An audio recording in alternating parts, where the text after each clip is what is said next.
Magandang buhay! Ako nga po pala si Binibining Sheila May M. Laural, nakatira sa Barangay Parmbugas, Claveria, Misamis Oriental, at kasalukuyang nag-aaral sa Taguluan Community College, at ang kinuha ko pong kurso ay ang BSA Major in Filipino.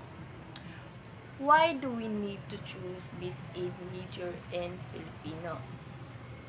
Ang BSA Major in Filipino ay naglalayong mapalaganap at mapanatili ang kultura at wika ng bansa.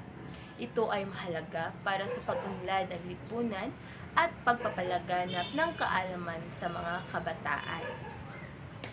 Isa sa mga paaralan, ang Taguluan Community College, ang nag-offer ng kursong BSA Filipino upang ang mga mag-aaral ay mabigyan ng pagkakataon na makapag-aral sa kursong BSA Filipino.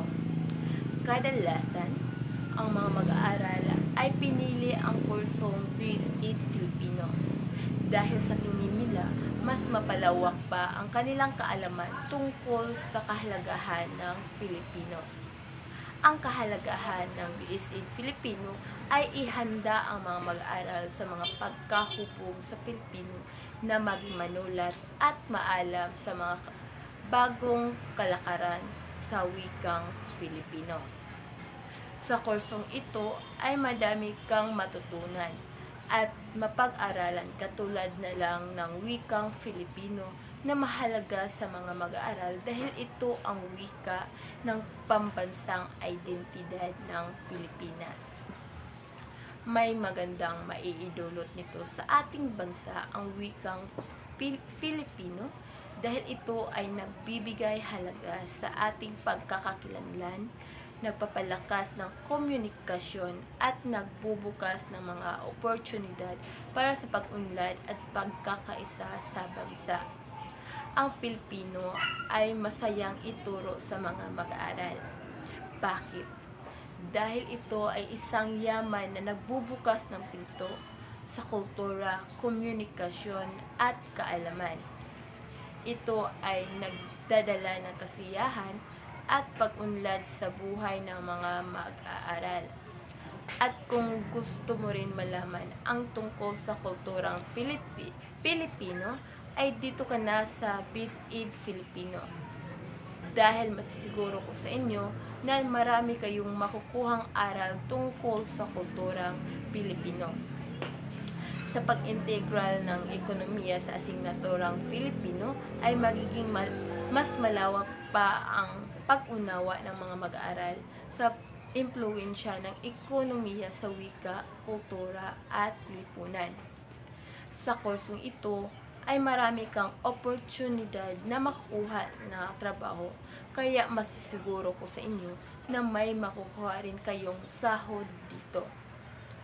Kung gusto mo rin malaman ang sinaunang pagsulat na ay nandito na sa kursong ito dahil natitiyak ko sa inyo na ito ay nagbubukas ng bintana patungo sa nakaraan at kasaysayan ng mga naunang henerasyon. Ang kasaysayan ng wika ay mahalaga sa mga mag-aaral dahil ito ay nagbibigay ng kaalaman sa mga yugto ng pag-unlad at pagbabago ng wika sa lipunan. Ang panitikan ay mahalaga sa mga mag-aaral dahil ito ay nagbubukas ng mga pintuan sa masusing pagsusuri at pag-unawa ng mga karanasan, damdamin at idea ng mga tao sa iba't ibang panahon at kultura. Ang mga bayani ng wikang Filipino ay nagbibigay inspirasyon sa atin dahil sa kanila ay mas manapalalim pa ang ating pag-unawa sa kahalagahan ng pagmamahal sa sariling wika at kultura na naging pundasyon ng ating pagkakakilanlan bilang mga Pilipino. Kung mahilig ka sa pagsulat ng tula, ay dito ka na sa kursong BSA Major in Filipino. Dahil masisiguro ko sa inyo na mas mapabuti pa ang inyong pagsulat sa tula. At dahil mayroong tumutulong sa inyo na sanayin ka pa sa pagsulat ng tula. Alam naman natin na hindi madali ang kursong ito, pero malalampasan rin natin ang lahat ng ito at magtitiwala rin tayo sa ating mga sarili at huwag tayong mawawalan ng pag-asa. At masisiguro ko sa inyo na ang lahat ng hirap na inyong pinagdadaanan ay may kapalit na kasiyahan, ay yun ay ang magiging lisensyadong guro kayo sa hinaharap. Naniniwala ako sa kasabihan ni Nelson Mandela na ang edukasyon is the most powerful weapon we can use to change the world. Ano pa ang inyong hinihintay? Dito na kayo sa kursong makapagbibigay kulay sa inyong buhay ay ang Bachelor of Secondary Education, Major in Filipino. At yan lang po. Maraming salamat.